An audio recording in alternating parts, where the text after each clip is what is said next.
Karibu tena sana Mheshimiwa Naibu wa Rais. Asante sana, asante DJ. Tafadhali tutulie tuliko, sote kwa pamoja tusimame wima kwa wimbo wa taifa na wimbo wa Jumuiya ya Afrika Mashariki.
Kama bado tumesalia kwa kusimama, wacha nimkaribishe Bishop Jackson Mutugi aweze kutuongoza katika maombi wa kanisa la EAPC. Karibu sana Bishop.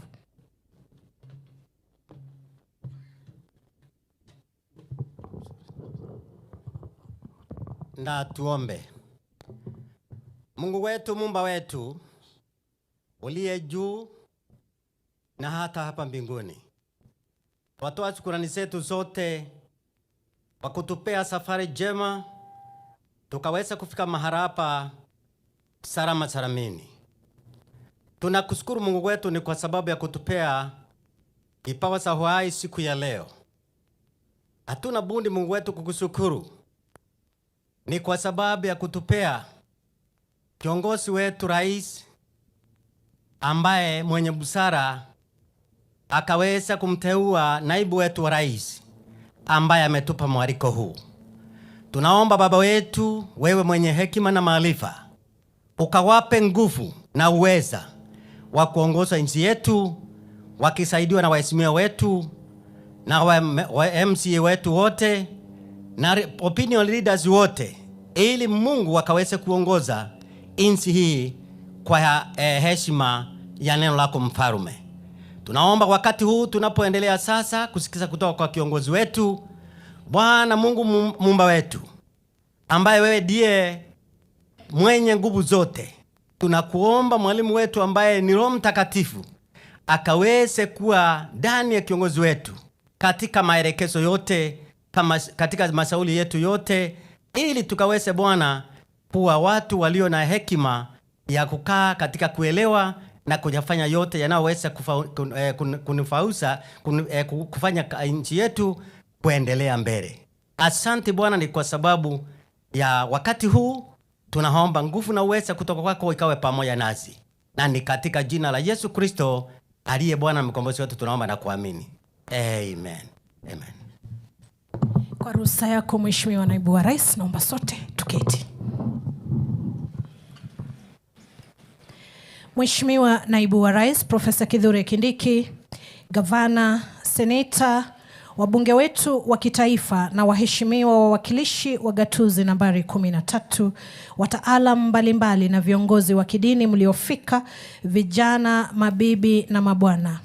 Kwa ruhusa yako Mheshimiwa Naibu wa Rais, nikubalie nikualike uweze kutuongoza. Karibu sana.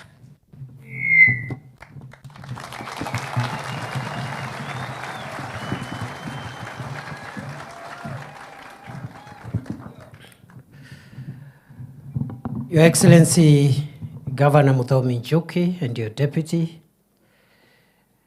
the honorable members of parliament, Senator for Tharaka Nithi and the members of the 3 constituencies present, the former governor of Tharaka Nithi, the first governor, the Honorable Ragwa, the former governor of Nairobi County, Anne Kananu, and an expert of Tharaka Nithi,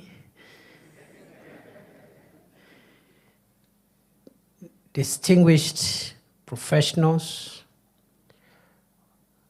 from various organizations, members of the County Assembly,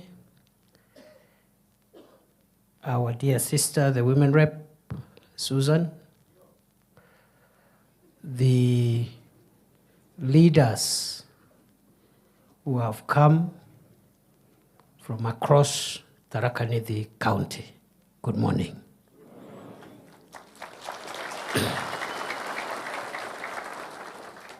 Nimewasalimia hamjambo. Wacha nichukue nafasi hii kuwakaribisha katika makao rasmi ya Naibu wa Rais wa Jamhuri ya Kenya. Karibuni.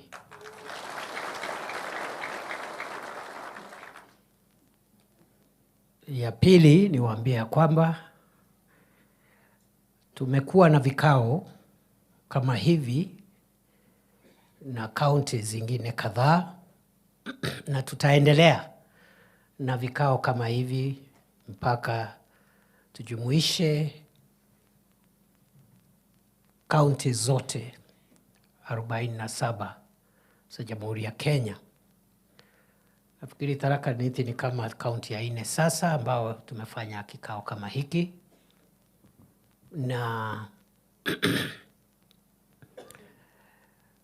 nitachukua muda kidogo kuwaeleza madhumuni ya mkutano ya leo. Mmekaribishwa. Leo ni siku ya Tharaka Nithi. Feel at home. This is your day and we are not in a hurry.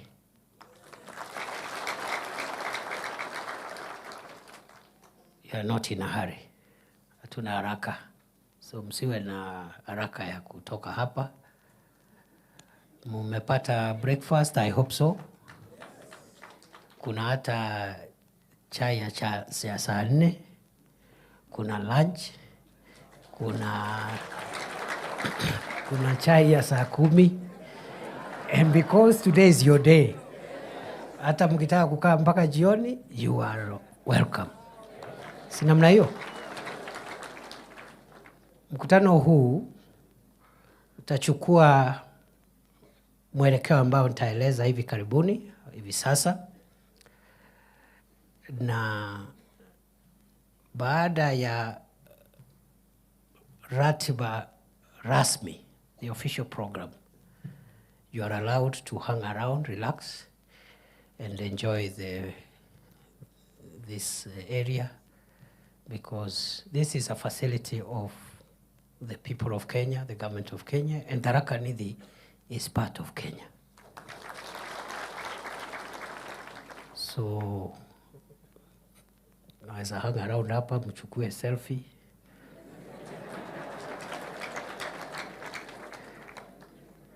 Hata wale ambao sio, naona wengine hapa ni watu ya my generation and some are older than me. Sisi we are a bit conservative, lakini kuna vijana wale ambao ni Gen Z na hao wengine. Tuko na swimming pool hapa, mnaweza fanya swimming.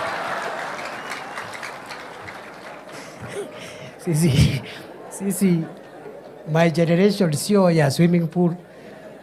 Sisi tunajua swimming pool ni ya vijana, so it's available here. You can use it. Nimeitana mkutano wa leo kwa sababu gani?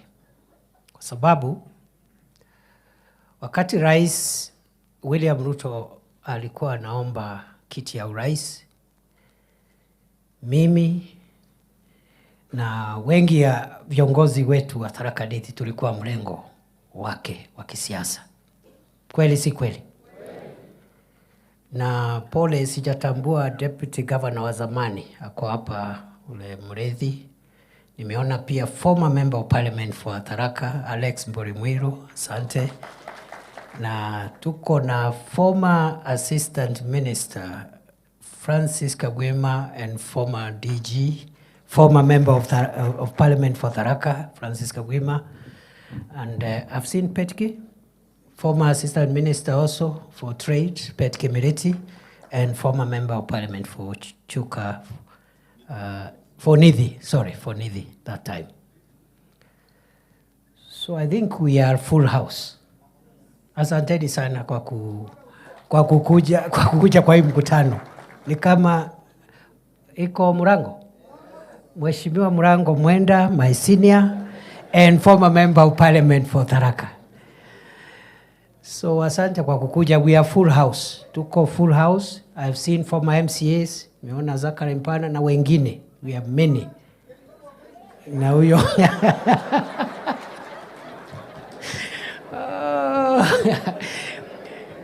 I think we are full house. Niko tuna apology ya maafisa wetu wawili wa serikali, wale colleagues tunafanya nao kwa national government. They should have been here, but kuna mahali nimewatuma kazi. PS wa Fisheries, Mining and Blue Economy, PS Betsy Njage, nimewatuma kule Nyanza, wameenda na waziri Joho kazi ya serikali. So ametuma apology, na pia Director General wa Kenya Wildlife Service, Dr. Kanga, who is also from our county. Tumekuwa na yeye hapa, lakini yako na board ya KWS, ameomba pia apology. I hope Mzalendo is here. Yep, Mzalendo Kebunja is there, former Director General of the Museums of Kenya. So I hope many of us are here. Na wale hawako wametuma apology. Wakati rais alikuwa anatafuta kura ya kuwa rais, wengi wetu tulikuwa katika timu yake. Katika kila county, timu yetu tulikuwa tunaenda kabla ya uchaguzi, tunaketi na washikadau katika county, tunakubaliana, je, tukipata serikali ni mambo gani tutayapa kipaumbele katika county hiyo. Tulifanya hivyo katika county zote 47. Na pale Tharaka Nithi, nakumbuka tulikuwa pale Kadhwana katika County Economic Forum. And at the end of the County Economic Forum, we were signing county economic charters. Kweli si kweli? Wakati tumeenda around the country, tukasema tukipata kiti ama tukipata serikali, kwa county ya Tharaka Nithi kwa mfano, tutatia maanani mambo ya miundo msingi, barabara, tutatia maanani mambo ya stima, tutatia maanani mambo ya maji, tutatia maanani mambo ya masoko ili wabiashara na kina mama wasikue wanapigwa na jua wakati wanafanya kazi yao ya biashara. Tukasema vile vile tukipata serikali tutajaribu kufanya ile mambo ya kibiashara na kilimo ambayo yanaleta mapato kwa mfuko wa mwananchi, tuboreshe sekta hizo za kilimo. Pale Tharaka Nithi kwa mfano kwa sababu nilikuwa pale na sisi zote tulikuwa pale, viongozi wetu walikuwa pale, tukakubaliana kwa mfano tuko na sekta ya majani chai, tuko na maziwa, tuko na ndengu, tuko na kahawa na other value chains ambao tulikubaliana. Kweli si kweli? Kwa sababu vile vile nilikuwa na bahati kuwa mmoja wa wale waliandika manifesto ya chama chetu. Tukajumuisha zile priorities, vile vitu muhimu kwa kila county, tukaweka katika manifesto ya UDA, manifesto ya Kenya Kwanza. Na tukaandika pale katika hiyo manifesto ya kwamba kila mwaka chama chetu kitafanya vikao katika kaunti hizi zote. Kwa kila kaunti tutafanya kikao kila baada ya mwaka moja kuuliza tumepiga hatua ngapi kati ya zile vitu tulisema tutafanya katika miaka 5. Mwaka huu wa kwanza tumefanya lipi, ni lipi hatujafanya, kwa nini, na tunafanya nini kuhakikisha kwamba mwaka ujao tunafanya yale ambayo hatujafanya. Na hiyo kazi ya kufuatilia miradi ya serikali na vile serikali inatimiza ahadi kwa wananchi, tukaweka kwa hiyo manifesto, tukasema hiyo itakuwa kazi ya naibu wa kiongozi wa chama ambaye atakuwa naibu wa rais. So the work of monitoring, evaluating, tracking progress of the commitments our party made to the people of Kenya was assigned to the deputy party leader, who before election was the deputy party leader, but after election would be the deputy president. Sinamna hiyo. For the last 2 years, we have not done anything because of the reasons which we know, because our brother who was here was not bothered with the development of anything. Our brother spent 2 years in this place and never called a single county to ask them, what did we commit to do? What have we done? And what are we not doing well? Not a single meeting for 2 years. He's no longer here, he left office, so we are the people now here. So we must do what we ought to have done. So hii mkutano sio ya kudiscuss former deputy president, ni mkutano ya kuambia why I have called you. I'm explaining why I have called you. Because hiyo kazi haikupata mtu wa kufanya. Na ndio umeona serikali imepata reputational problems in many parts of the country, because there is nobody to assist the president to track the development agenda of the country. So we have wasted 2 years, but it's okay. There is still time. So this meeting, therefore, is not a political meeting. Huu si mkutano ya siasa. Huu ni mkutano wa serikali na ni mkutano wa maendeleo. Niseme hivi kwa sababu tuko na viongozi wa siasa hapa, lakini you know they are the leaders we elected, isn't it? So we cannot have a meeting ya serikali, national government, with the people of Tharaka Nithi without the leaders of that county. Okay? But it's not a political meeting. In our presence also we have people aspiring to be leaders. Si ni kweli?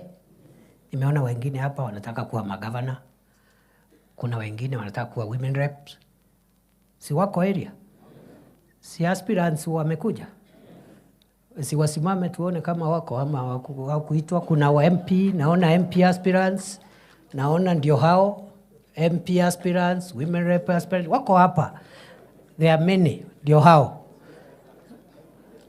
Lakini huu mkutano sio mkutano wa siasa, yani nani atakuwa governor, senator, mbunge, women rep ama MCA. Sawa? So MCA ako hapa as a leader, not as anything else. The aspirants are here as people who are mobilizing, you know, they have intention to vie in another election. So they are also legitimate stakeholders. There is no problem. We can discuss development and leave out the politics to the camps that will emerge automatically when politics set in. Kwa hivyo hiyo sio mkutano ya siasa, Okay? I have also not called this meeting to campaign for President Ruto because there is no election taking place. He is president, isn't it? But time will come when I'll come to campaign for William Ruto during the next election. Not now. Na hiyo sasa ikifika hiyo, ile group itakuwa kwa chama chetu, hiyo ndio group tutasonga naye. Hiyo kwa sababu sasa ni kutafuta kura ya urais. Na ujue kama rais achaguliwi, kuna deputy atachaguliwa hapo. So hiyo itakuwa siasa, but that will be at the tail end. We cannot mix those issues now with the development of our county. Rais mwenyewe umeona wakati wameshindana na mpinzani wake, ule mzee wetu, former prime minister.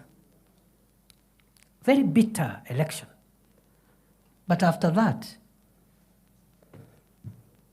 sasa rais ndio anampigia campaign aende Addis Ababa akuwe chairman wa African Union. The biggest campaigner. And that shows you must be careful. Maybe my brothers who are still running for office at our county and other levels. Be careful. Don't behave as if the next election is the beginning and the end of your life. Don't make your relationship with other people so bad that after that you cannot talk. And I'm glad to see some of our former leaders here. Because if they had broken relationships with the rest of us, they would not be here. Sinamna hiyo? Wapigiwe makofi former leaders wote. Yeah. I've also seen our professionals here. I've seen my senior brother, Professor Kithure Kindiki, a very distinguished son of Kenya. He's from our county. Are there other professors here? Professor Randu Joseph, who for many years was the departmental head at the University of Nairobi. I think is a transport or something. He was doing something in geography. These are our biggest assets. So if we politicize these meetings, they will keep away. Because their business is not in deciding who is the MCA, who is whatever, but they have a lot of ideas they can give us to help us benefit as Tharaka Nithi County, as the rest of Kenya benefits from this administration which we voted for. So that is the beauty. This meeting, therefore, is not a political meeting. So if you have come with your supporters, because wambie, today is not the day. Na mukifanya hiyo mambo hapa tutajiharibia. Na wewe utajiharibia. But tomorrow, when you're doing your campaign huko nyumbani, you're free to compete. So that's why I call this meeting. I call this meeting because we made very serious commitments. We need to track where we are. And therefore, it is my intention that every year we will convene for purposes of accountability.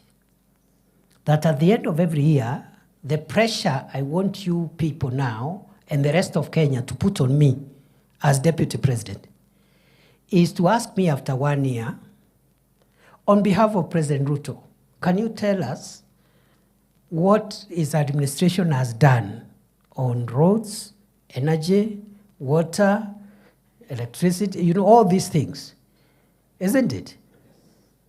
Where the president can join us, fine. But as his principal assistant, that's the way I understand my work. My work is to support him so that his administration fulfills its commitments to the people of Kenya. So kuna watu naona saa ingine wanani advice, wananiambia sijui ufanye hivi, sijui ukai kama unapingana na rais. And I'm wondering, is the work of the deputy president to oppose the president? Is that the job description? Wale wanataka kuoppose rais, watoke nje, wajoin Kalonzo, Wajakoya na hiyo timu ingine, waanze kuoppose wakiwa huko nje. There is no problem. But you cannot be a deputy president and sabotaging the same government, or a minister flying a flag and then you are sabotaging the same administration. Not possible. So tafuta na hao wengine, hiyo group ingine, mtupige mkiwa nje, we are ready for you. Na tutawajibu sana saa hii, tutakutana huko mbele. Because all these characters, hakuna mtu hajakuwa kiongozi. Si Kalonzo Musyoka alikuwa vice president? Si ni kama mimi? Yeye alikuwa 5 years under Kibaki. So akifika pale Tharaka Nithi, the people will ask him, when you were vice president, can you give us one project hapa ile ulitusukumia? Because that is the question I expect to be asked by the people of Kitui when President Ruto and myself go to look for votes in Kitui. Yeah, so that's my understanding of my job. I have to support the president. I have to fight for him. I have to assist him and supplement him because he can't be everywhere. Na hii kazi kama hii routine work like this, that is the work of the principal assistant of the president, so that we retain the work of the president to be general vision carry, the carrying of the national vision and performing high-level presidential events. For example, some of the things we want to unlock in our county. When the roads are unlocked and they are complete, now he comes as president to commission complete projects. Lakini saa hii kwa sababu zimekwama, ni kazi yangu kukwamua. Si namna hiyo? Nitafute mawaziri, nitafute ma-PS, nitafute everybody. Ikikuamuliwa ijengwe, rais anakuja. But it can't be the president coming there to try and unlock projects. Yet he has a cabinet, he has a deputy. That is my understanding of my responsibility. Wale wengine wananiambia sijui pinga rais kama fulani, I think they are addressing the wrong person. Yeah, maybe they are talking to somebody else. Sio mimi. So we intend to be very focused and very deliberate, and we mean business. And I want to assure you, the people of Tharaka Nithi, as I've assured other parts of the country, you will get maximum benefits from this administration. Otherwise, what business do I have to hang around if we will not get maximum benefits? So we'll do our best. Lakini musiende kudanganywa ati ndio sijui hii county isaidiwe, at the next county must lose. We cannot win, isn't it? We cannot get what we want. So who said for one county to gain, another one must lose? It's not true. Yeah. Because we have a country to keep. And therefore, mimi naomba tu munitoe kwa hii siasa ya sijui ya MP, ya MCA, ya governor, ya senator. I will leave that. Munisaidie. Kwa sababu mkiniingiza hapo, whether you are defending me or attacking me, unless you really are sabotaging me, you should not drag me in those politics ya nyumbani. Unless your aim is to sabotage me. Kama hiyo ndio aim ni sawa, nitaelewa. So sasa nikianza hapo, ati sijui this ward versus the other ward, this constituency versus, we will lose it. And I saw how my predecessor lost favor, even from leaders from his own village. You know? Even your own MP, akutaki. I cannot wait for that to happen. If kina Kareke here and kina Njuki, kina Murugara think I am doing nothing, what business do I have to go to Nyanza and other places? Sini wachane nayo? Yeah, if my own brothers, my own neighbors don't think of any value. So musiningise kwa hiyo mambo ya nyumbani. Pia niseme ya kwamba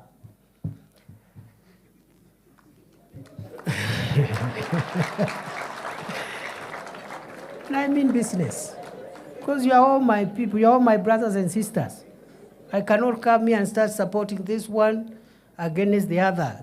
All of you are running for MP. Of course, all of you will not get the seat. The seat will go with one person. Sindio?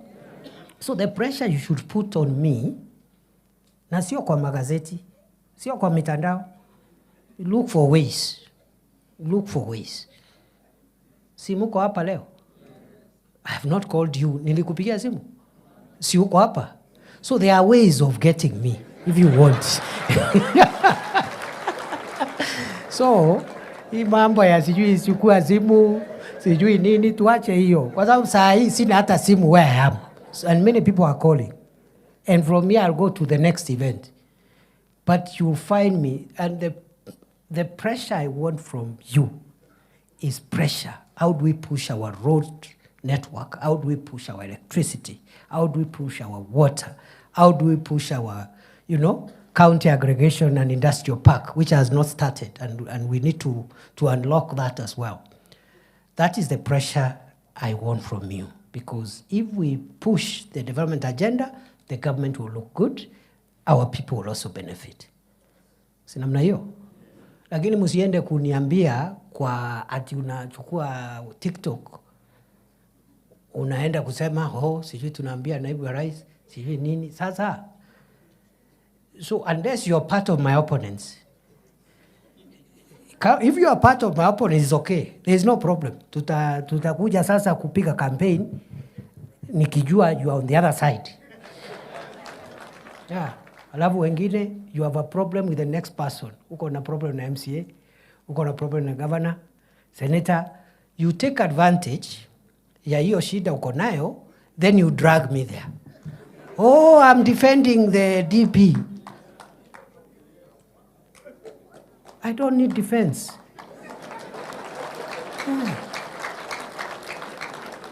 I don't need defense. If the people of Tharaka Nithi think I add no value to their equation of development, I have no business to come there ati mimi ndio hapo Chuka, Marimanti, Chogoria, ati kubembeleza watu. Please, let me look for defense huko mbali. Nyumbani, we will find a way. Sindio? So you take advantage because you are fighting with the next person. Anza kusema mimi na defend naibu wa rais. My friend, this thing is so huge. That person you are attacking, we need every energy aligned in the same direction. Yeah. Wewe unajigamba you are defending the deputy president. If this work is left to you alone, you will not take it anywhere. Kazi ya kusongesha Kenya mbele. Ndio unaona watu wengi wamejaribu, imeshindikana. Kalonzo amejaribu miaka 50, imeshindikana. Sasa amezama. Sank. Hata ule rafiki yetu mzee mwingine, he was in town. Na hakuwa mtu ya mchezo. Lakini sasa tunashukuru Mungu amesikizana na rais, anaenda kuwa kiongozi wa Afrika. Yeah. Hii kitu sio raisi ya Kenya. Kama unashindwa na hiyo yako kidogo hapo ya MCA, alafu unataka kudrag ya Kenya, kuipeleka hapo.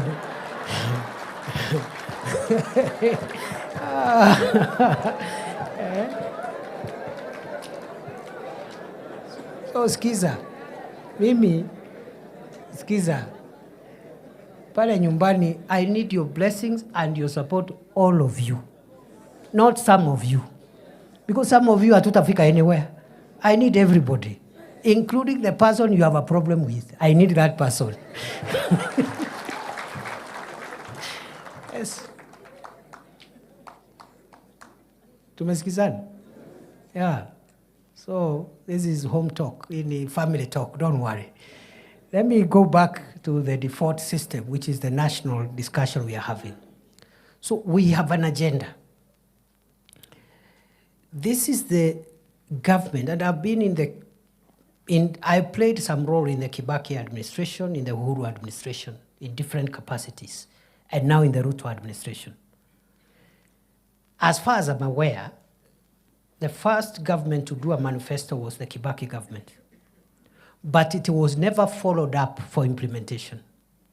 Tulichaguliwa, Kibaki akachaguliwa, wale walichaguliwa, there was no implementation. Luckily, Kibaki had a very strong focus on the priorities he had committed to the people. So he succeeded, but there was no monitoring and evaluation, and there was no tracking of progress. And when Kibaki was asking to be re-elected in 2007, nobody asked him, have you delivered what you told us? It was just simple politics. Yeah, Kibaki was a Raila. And 41 against 1. Very dangerous politics. Uhuru came with a manifesto. But we never followed the implementation of that manifesto. And when Uhuru was asking for re-election in 2017, nobody asked him what he had done with the first term. In fact, he came with a new manifesto for the second term. Ile aliita Big Four. Si ni kweli? Yeah.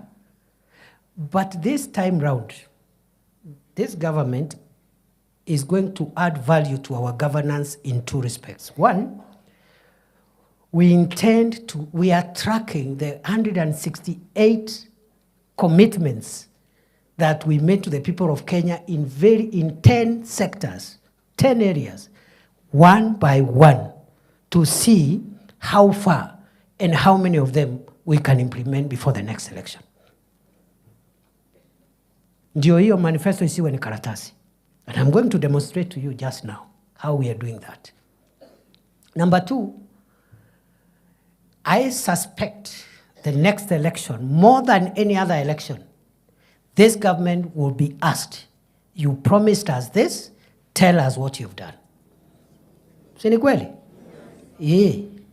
So Kenya is maturing. That is good democracy, because if a president does not get re-elected because they have not performed, that is a very good democratic culture.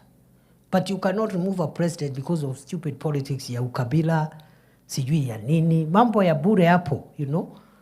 So, good people, mimi nataka niwaambie, we will do our best. The last 2 years, President Ruto has struggled with very difficult issues, just like President Kibaki when he took over from President Moi. President Kibaki's first term was terrible. It was difficult. He himself was unwell. And some characters around him were the ones running government and making decisions, making very unpopular pronouncements. But Kibaki was very committed. In 2 years, President Kibaki became the most hated and the most unpopular person in Kenya. In 2005, 2 years after his election, the first time, 3 years, he brought a referendum. He was defeated in that referendum. You remember Banana Orange? He was defeated. He dissolved the entire cabinet. He was left with the old man, is a Moody Award or something. Yeah. So what is happening around here is something that has happened before. And why President Kibaki and President Ruto? Ask yourself why. It is because any transformative leader who has an idea of what to do about key sectors that define a country's transformation, many times the decisions that leader has to make to transform the country are usually unpopular. They are not popular. Populist leaders make popular decisions. Okay? I'll give you an example. This universal health care that we are focused on implementing is not the invention of Kenya Kwanza. Professor Kitaka and the others, the scholars, will tell you, President Kibaki intended to bring universal health coverage when Charity Ngilu was minister. Aka-introduce the topic, siasa kama hii ikakuja, Kibaki retreated.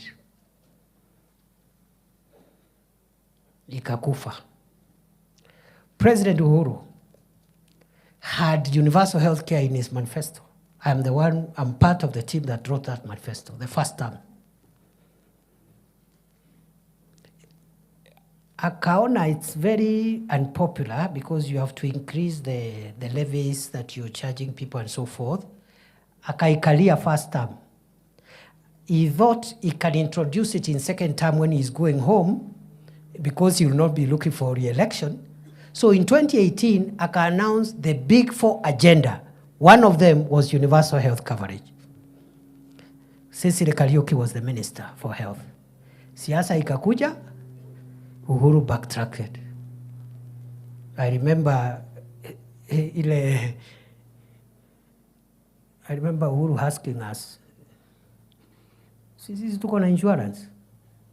Kama watu wamekataa health insurance, sisi tuko na insurance? Alafu akauliza deputy yake that time, I just overheard, nilikuwa area tu, nilikuwa hapo, sikuwa karibu. Nikasikia akauliza deputy yake, "Wewe William, si mimi na wewe tuko na nyumba? Hii housing program," kwa sababu housing ilikuwa kwa big four ya Uhuru pia, isn't it? "Si wewe uko na nyumba na mimi niko na nyumba. Hii manyumba ni ya nini, tuwache?" Wakawacha.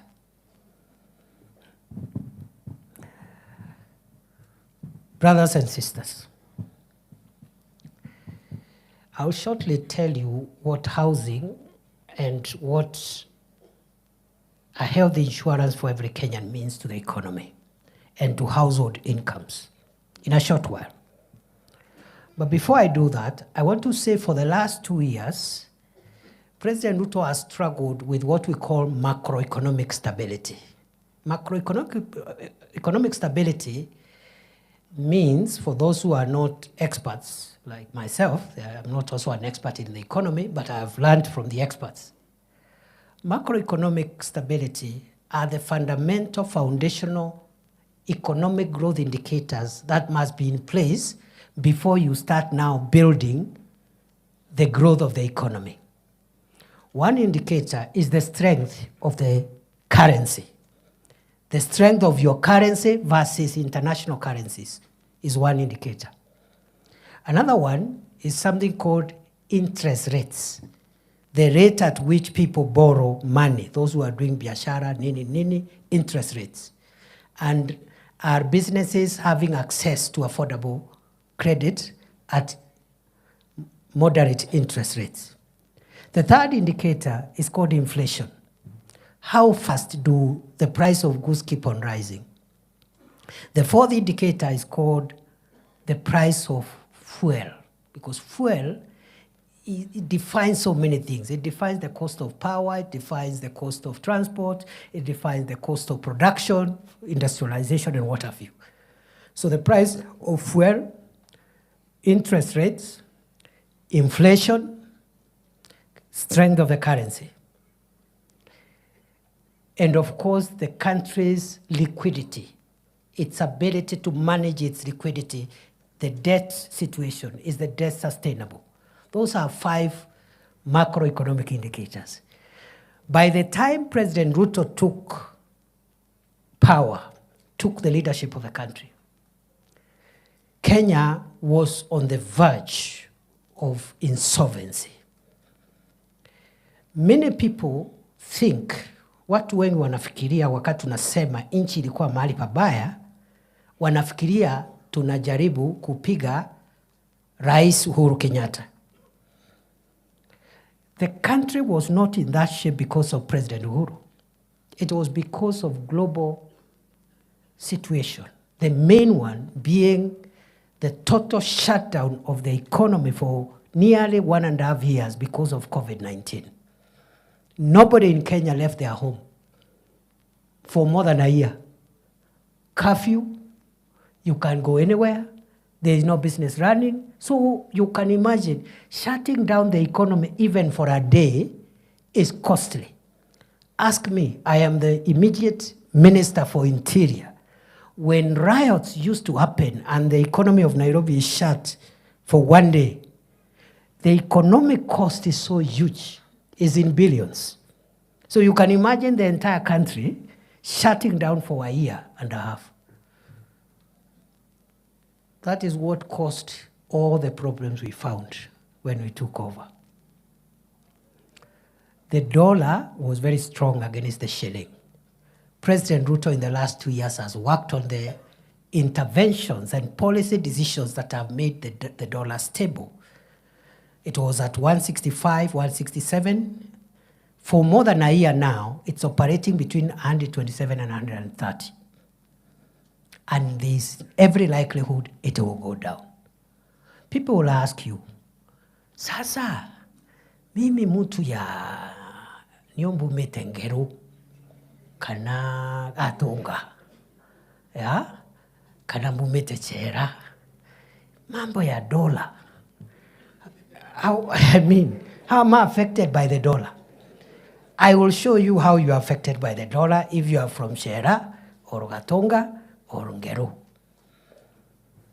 or anywhere else in the county. Hizo vitu watu yetu wanaenda kununua madukani hapo Marimandi, hapo Chogoria, hapo Kadhwana. Most of those items are imported from abroad because our manufacturing capacity is very, very small. All the household items, many of them are imported. They are imported in bulk from China, from other countries. The person importing them pays for those items using, they have to convert Kenya shillings into dollars. So if the shilling is weak, you need more shillings per dollar. And you use more money per container to bring one container. And when you go to sell in Chogoria, the price, if the shilling is weak, the price will be higher to the customer buying those things in the shops in Chogoria. If the shilling is strong, like it is now, you use less shillings to get $1. You will therefore use less money to bring one container of the merchandise. The value, the price of that item in the rural areas will be a bit moderate. That is the connection between a strong dollar and the person in Kondi and the person in Mudambe. So our shilling now is strong. It will become even stronger. Inflation was at 9.6%. Now it is oscillating between 2.7 and 3%. Interest rates, the central bank lending rates was, a year ago, was 15.8%. Today, it is 11.25%. It is going to drop the next time central bank meets in the monthly policy review meeting. Meaning, again, people will ask, what is the connection between interest rates and an ordinary person doing some juakali business in Chuka Town, okay, in Chakariga, or even in Magutuni? Interest rates. This is it. That when interest rates are high, as they have been, banks don't lend businesses any money. They lend government because government is broke. The interest is very high, so they buy what we call government paper. They give government money to run the country. So businesses don't tax. If you try getting a loan, if you have a small business, Apple, the interest rate is so high to discourage you because there is already a market of 16, 17%, 15%, they can give credit to government. If the government rate, the central bank rating rate, now which is low, banks will be forced to give affordable credit to as many businesses as possible, including small businesses in our rural places. That is what happened in the Kibaki time. That's why many businesses grew in Kibaki time, because banks were literally hawking loans. Bank loans in the working places, forcing people, literally begging people to take loans. But because of high interest rates, banks stopped dealing with poor small businesses, and because they are lending government. So there's a connection. For 2 years, President Ruto has struggled with macroeconomic stability, interest rates, the strength of the shilling, inflation, and also the price of fuel, which was at 217, now it's about 160 something. And it will come down, it will continue coming down. What President Ruto has done in 2 years, it took Kibaki 5 years. Because the first time, Kibaki was so unpopular because he was trying to reverse the Moi economy, the macroeconomic indicators for the Moi economy. Remember, growth, economic growth, by the time Moi was leaving, was negative 0.1%. By the time 2007, end of first term of Kibaki, growth was 7.1%. But you see, people don't eat growth. They don't, so they were asking, yeah, Kibaki, you're telling us GDP and growth and interest rate, but we can't see anything. The same questions the people of Kenya are asking today. But the macroeconomic environment must be built first. There is no economics. You cannot deal with the microeconomic issues unless you tackle interest rates, strength of the currency, da da da da da. It took Kibaki 5 years. It has taken William Ruto 2 years.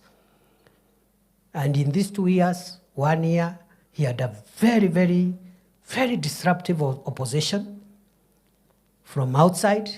The second year, he had a terrible opposition from inside his government. Yet, he has brought the kind of impact that I have told you at the macro level. Now, what remains now the next 2 years is to work on what is music to our ears. Household incomes, job creation, microeconomic transformation of real sectors where our people derive their livelihood from. The Pesa Mfukoni agenda. The problem is that we said we will do ABCD and bring Pesa Mfukoni in 5 years, because that is the constitutional term.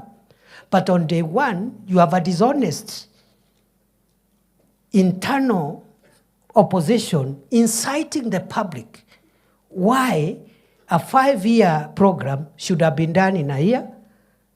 And we are talking about a country recovering and a world recovering from a terrible post-COVID economy. It's not possible. And you know that lie has sold, because lying is cheap and lying is popular. And lying doesn't require any sophistication. You don't have to be a leader to lie. Anybody can incite the public. True or false?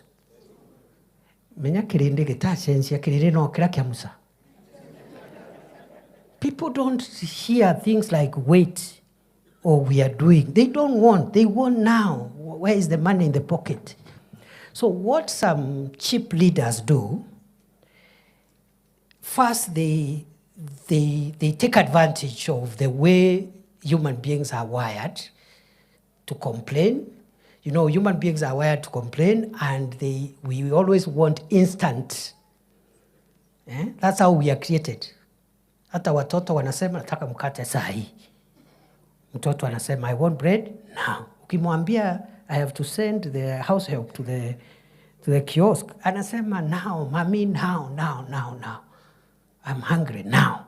So that's how human beings are wired. That's why the Israelites gave Moses a hard time in the desert. Because they are being told there is a land of milk and honey, but they can't see it. They can only see the desert. They are seeing the environment around them there. So what incomplete leaders do, they take advantage of those sentiments and they start now spinning, you see. Nothing is happening. There is nothing. Muliahidiwa, which is okay for somebody outside government. But we cannot do it ourselves. This team is the one that created this government. True or false? Tharaka Nithi vote for this government was one of the highest in Kenya, percentage-wise. Isn't it? So this is our government. This is our government, my friend. The people who never voted for this government are very few. Alafu, because of these challenges I've explained, mtu anakuja anawambia pana, tutoke kwa hii serikali, tuachane nayo, mwaka imeisha, mwaka mbili imeisha. But 5 years are not all over. Yeah? 5 years are not over. Even building a house, you have to dig downwards first before you start building upwards, isn't it? Ukitaka kuweka nyumba ya makaratasi, you don't need to dig down. You just put papers on top. But when the wind comes, it will just be blown off. So, leaders who are incomplete, they take advantage of those sentiments to incite the public. And the public loves incitement. It's the easiest job. Anybody can incite the public. Even the most Sitaki kusema kitu hapo, lakini anybody can incite the public. Hey, chochea.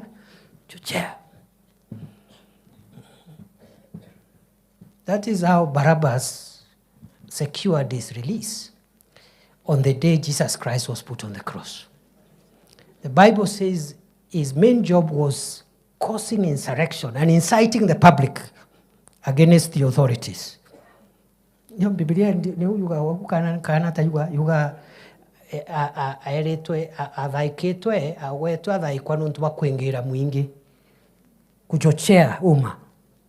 And 99% of the people calling themselves leaders are in that business. The work of a leader is not to listen to what the people are saying and assist them in saying it. Because if you listen to what they are saying and you assist them in saying it, so what is your role? And number two, many of the things the people say are not correct. But they say it because they do not have the facts that you and I have. They have not come to Karen, they have not been briefed by the Deputy President, so they don't know. So the work of a leader is to guide the community, to guide the people, to tell them this one is okay. Yes, we need these 5 things, but this one, right now, it is possible. This other one will require a year or 2. That is the work of a leader. If your work is to follow the people, you have no business calling yourself a leader because it is the people leading you. Isn't it? So who is leading the other? Yeah. So I expect you as opinion shapers, as leaders, to lead. And leading means you explain. You help people to see a picture they didn't have. You assist them because God has blessed you, you have some extra information, assist them to see things differently. But if people shout and say, we want this now, and it is not possible, then you go there and carry placards and start saying, yes, yes, yes, we want. You have no business calling yourself a leader. And that's why you see a good leader is not popular all the time. But a good leader is popular at the right time. I repeat, a good transformative leader is not popular all the time. I have told you how Kibaki was very unpopular in 2005, 2 years after he was elected almost unanimously. But by the time President Kibaki was leaving in 2010, 2011, many people in Kenya were saying, I wish Kibaki could get at that term. True or false? Those of us who use this road to central Kenya, that's when the dual carriageway, Thika superhighway, started being built in 2009, 7 years after Kibaki's election. Not in 2003. That's when people saw the superhighway. Yeah, 50 kilometers from Nairobi to Keno. Kibaki did that without speaking Kikuyu and without climbing on trees to explain and publicize his love for the people of Gema. In fact, I was a young man. I served briefly in his government. If you are from central Kenya and where we come from, and you try to speak to President Kibaki in your mother tongue, he will tell you off. He has no time for nonsense. Yet, he transformed Kenya, and he transformed even our rural economy without speaking Kikuyu and without pontificating how he loves the Gema people. True or false? President Uhuru, who also also came from our region generally, also did wonderful programs. And I've just given Thika Superhighway for Kibaki. Kibaki did many things across Kenya.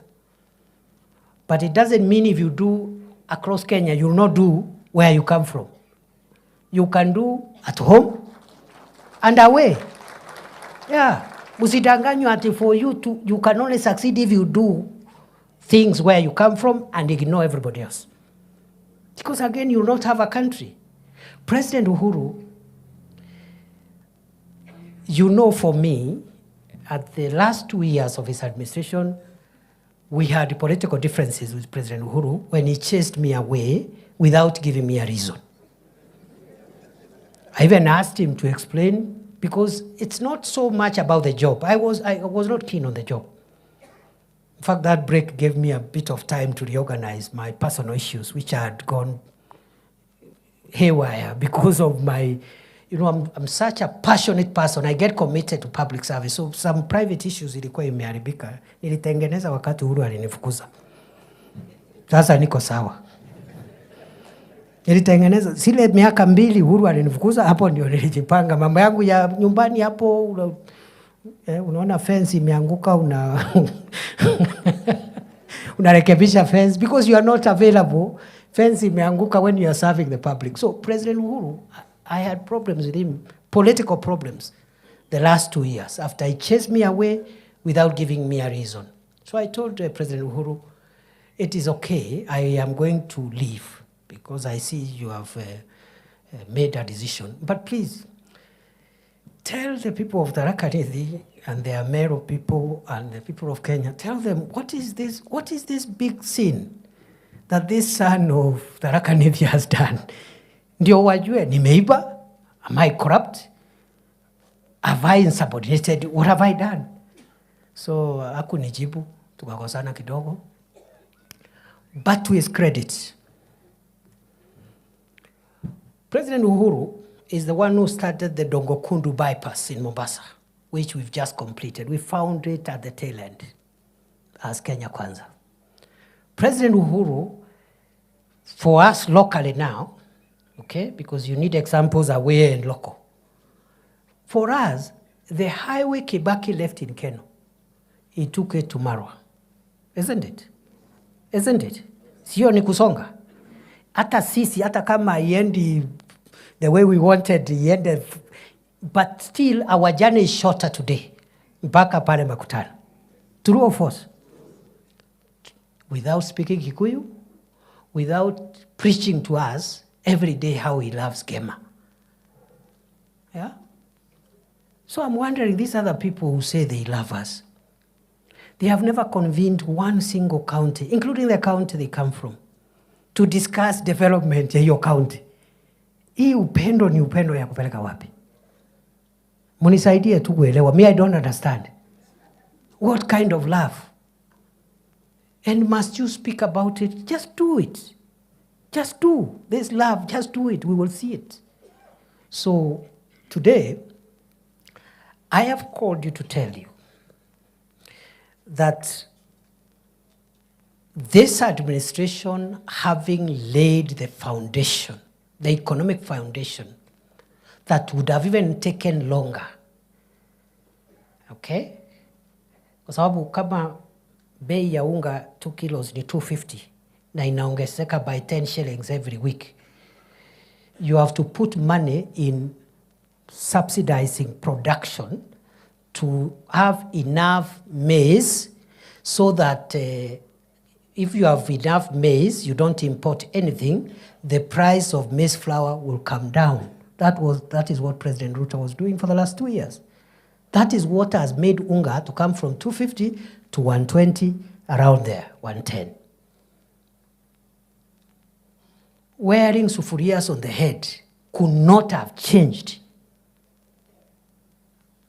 And the people wearing sufurias on the head, they had their time. Some were vice president.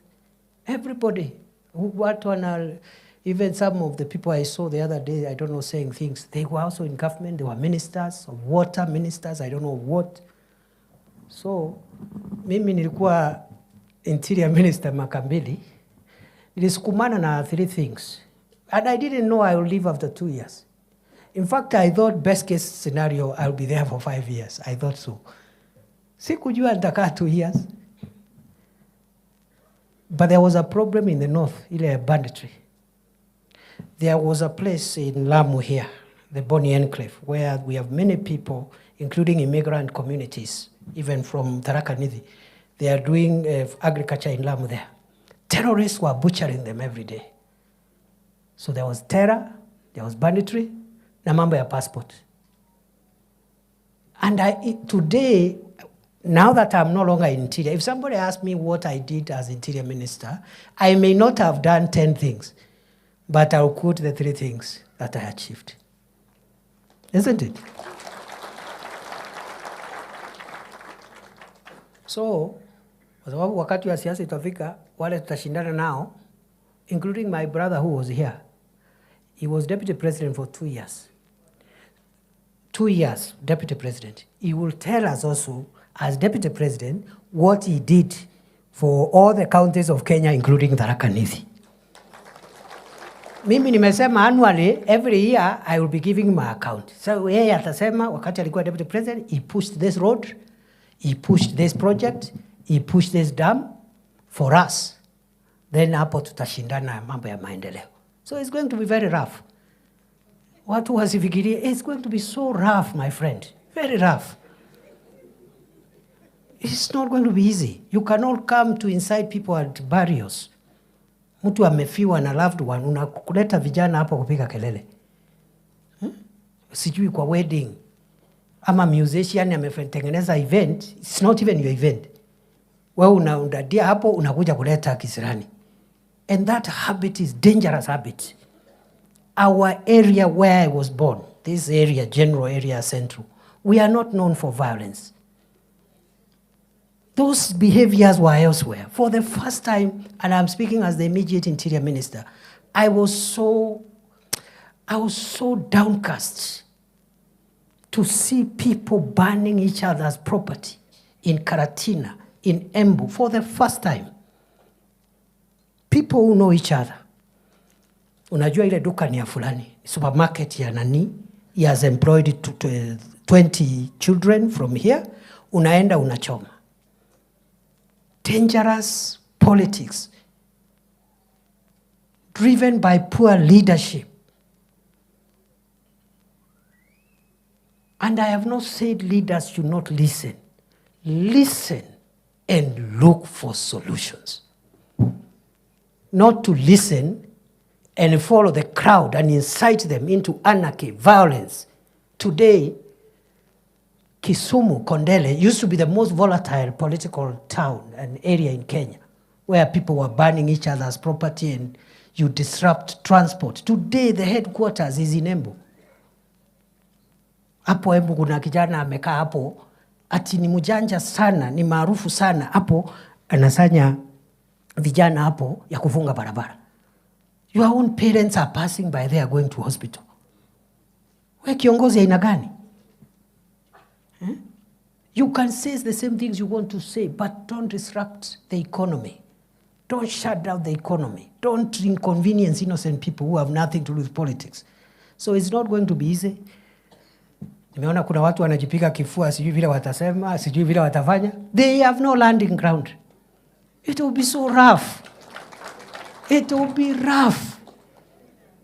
Ala, sasa niulize. Ile siasa nilikuwa nafanya hili kidogo, nilikuwa senator ile. Sikuwa na chochote. Sikuwa na kiti ya serikali.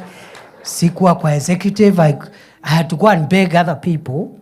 Oh, nisaidie barabara. Oh, nisaidie. Now I don't have to beg. Yeah. Alafu naniambia we go and start opposing President Ruto hapa. There's only one person who can countermand me in Kenya. Only one. The whole country, by the grace of God. Na maombi yenu. Only one person. One. From the executive, judiciary, legislature, 2 levels of government, everywhere, the whole country, God, by His grace and your prayers, only one person can overturn my decision. Sio ni baraka? So we should make use of it to assist our county, to assist Kenya. Yeah. So, wale wanategea ati, yani, na sasa governor, my brother, bro, and these other brothers and sisters hapa, tukue serious, bro.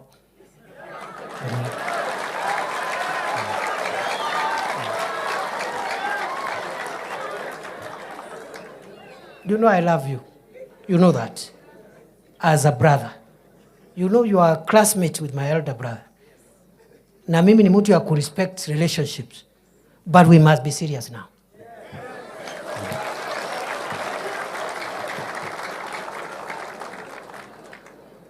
I met with my sister Cess, the governor of Embu, who is also my sister and somebody I love and somebody we've walked a long journey together, politically. Kamwambia sasa wacha nikuongeleshe my sister, not as the deputy president of Kenya. Wacha nikuongelesha kama ndugu yako and your age mate. And you will do nothing about what I'm going to tell you. Amuliza Governor, how is it possible? You're the national chairman of UDA. You are a UDA governor and the national chairman of the ruling party.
Alafu mtuambie rais hawezi kuja Tharaka Nithi? Atapigwa kelele na nani? Wale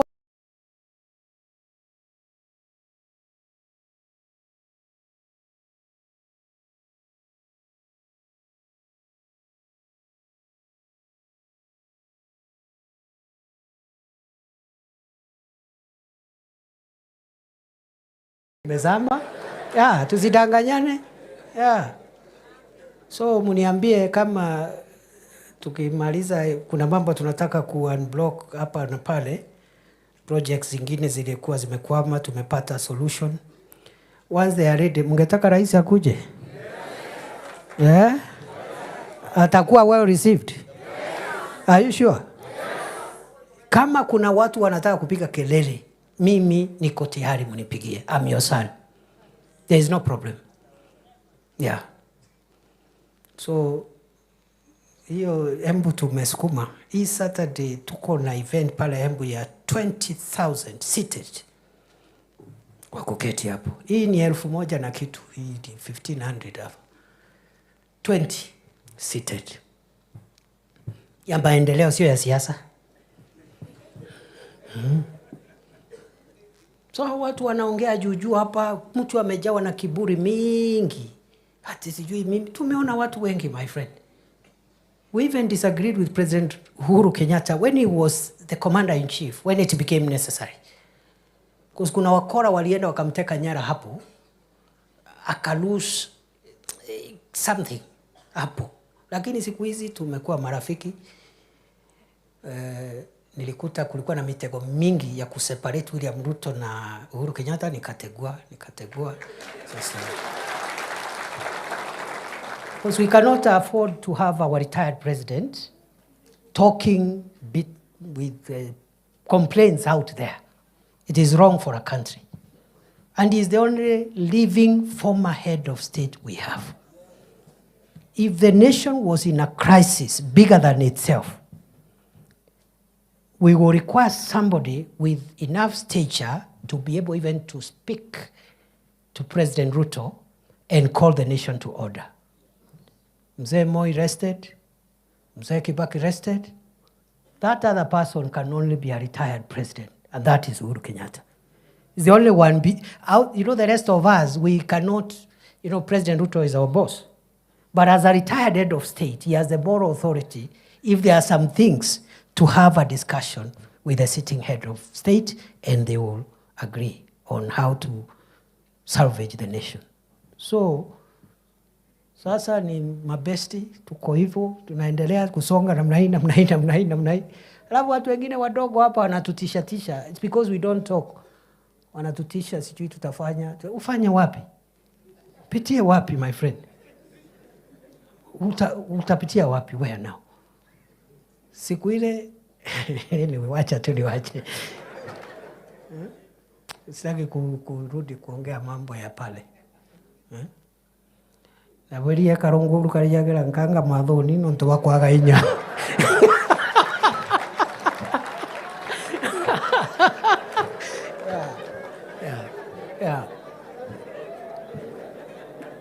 Wale wameelewa waeleze wale wengine.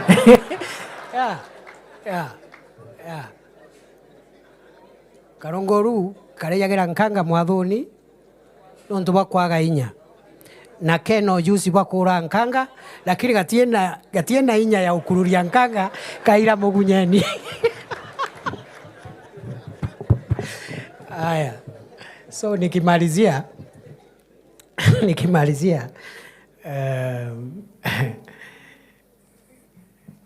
what are we doing now? Hapo Tharaka Nithi, we know we have stalled projects. We don't have to repeat it here. I'm the one who launched all those projects. The only senator in Kenya who launched projects. That time, now, and maybe in the future. Na ungeona watu walikuwa wananisukuma hapo, wananipigia kelele hapo. The only senator, show me another one.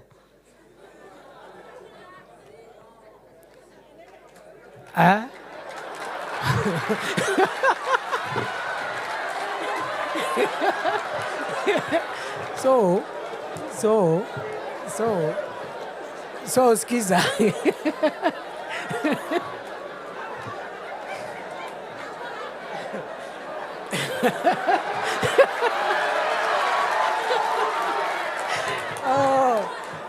Lakini kidogo musipige Senator Gataya sana, kwa sababu even during my time when I was a senator for Tharaka Nithi, we had 47 elected senators of other counties. Siembu tulikuwa na Ndwiga, Meru tulikuwa na Kiraitu Murungi. Show me one project initiated by any of them as senators anywhere. After I left Senate, because I served for 2 terms, even now, one senator, including our own senator, hakuna. Even the Senate that will come, most likely there will be none. Nilikuwa na jaribu maujuzi hivi. Lakini sasa Mungu ametusaidia, sasa tuko sawa. Sisi ndio sasa tuko pale. So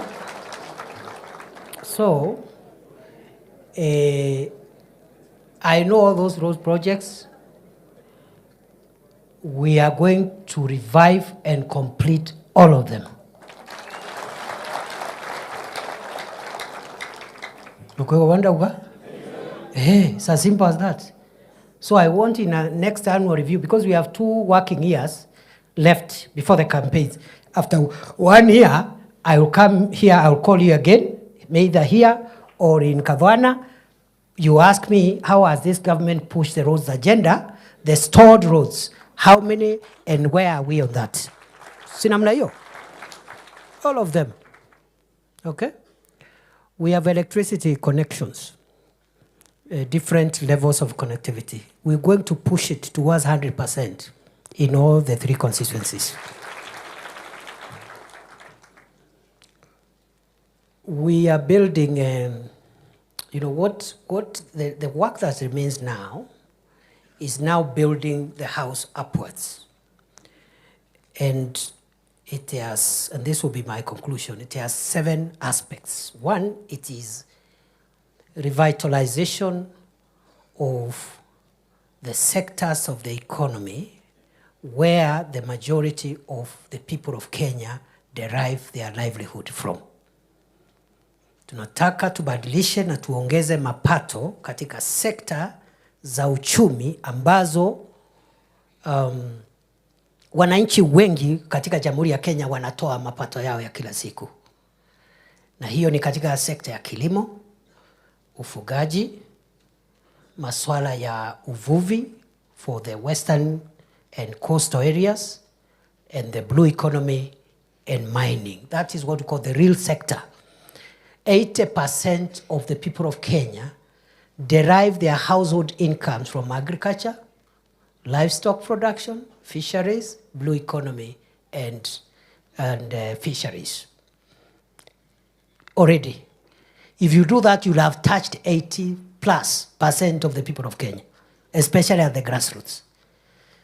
Up at Tharaka Nithi, we know the value chains, where most of our people get their daily bread from.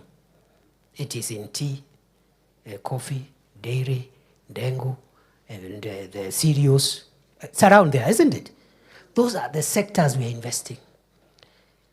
And also in introducing other value chains like cotton, which are dyed and so forth and so on. Because when you touch these sectors and the returns we get from them increase, you touch households. You touch every home where they were getting 10,000 per year. Okay, 10,000 per year is like 1,000 per month. They start getting 100,000 per year, which is like 10,000 a month. It looks more to you because you have money. But the ripple effect in the economy is tremendous. That is what we call bottom-up economic transformation. Revitalizing sectors where the majority of the people of Kenya derive their livelihoods. We have our value chains, we are working on them.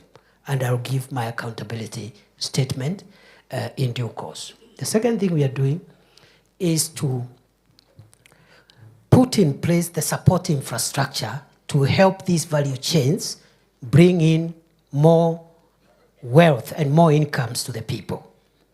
What do I mean? For us to transform agriculture, livestock, fisheries, and the blue economy sectors, and mining, we need good roads, road infrastructure. That is a support infrastructure. Power, electricity.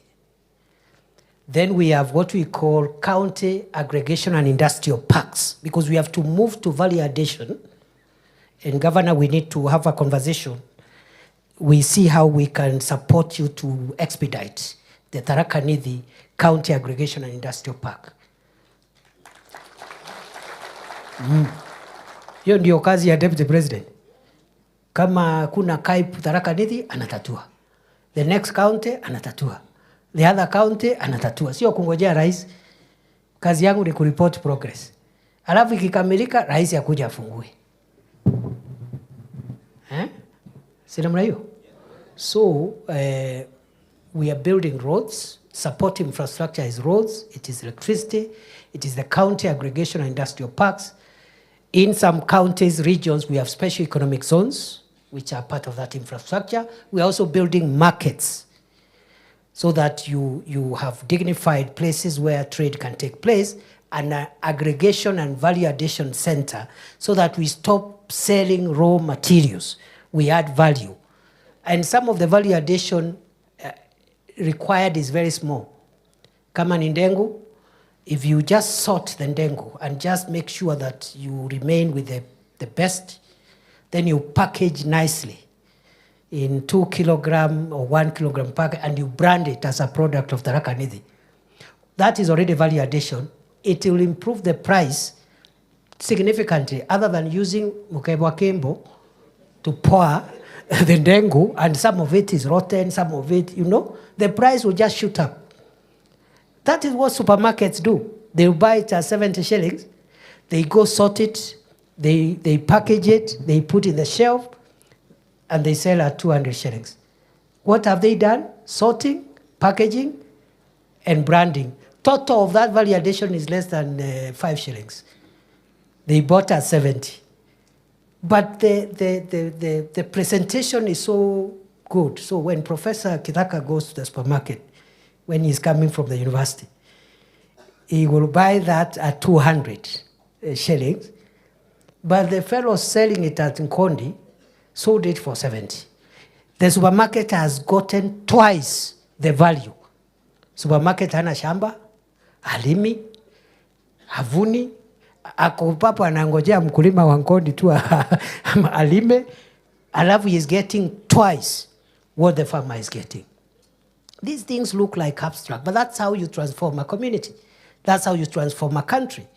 And as I said, transformative actions are not popular because people want the things they can see now. Later on, when these things start realizing, that's when people say, oh, President Ruto had a point. But by that time, he will be completing his second term and going home. Yeah? As they say, before you realize your father was right, you already have a son who thinks you're wrong.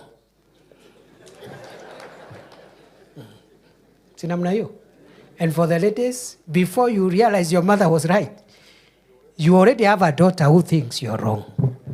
So it's okay, we are not looking for popularity. The time for popularity will come, and we'll canvass popularity politics at the right time. The third thing we are doing is investing in the housing program. People don't understand the housing program. The housing program sorts out many things. One, it increases the Human Development Index of Kenya. One of the reasons why some countries are top among the rich countries of the world is the quality of dwellings, houses that their people live in. Singapore, for example, is the most developed country in the world. It is 99% of the citizens of Singapore are home owners. Almost everybody. And when the president